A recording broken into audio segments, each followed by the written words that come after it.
jujur, masa lalu nggak menjadi jaminan dia tidak masuk surga.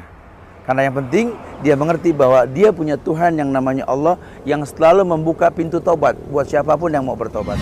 Ikuti kajian Islami bersama Ustadz Subhan Bawazir Hafidahullah Ta'ala di Masjid Babus Salam Sabang, Pesantren Imam Syafi'i Sibre, Masjid Agung Al-Makmur Oman Lamprit Banda Aceh, Masjid Baitul Musadas Tui Banda Aceh, Masjid Al-Fitrah Ketapang II, Masjid Jabir Al-Ka'bi Melabuh, dan Mahat As-Sunnah Lampeneret Aceh Besar. Dalam sebuah riwayat dikatakan, ya ibadi, law dhunubuka ananas sama' atani la tusriku bi syai'an la ataituka magfiratan mislaha.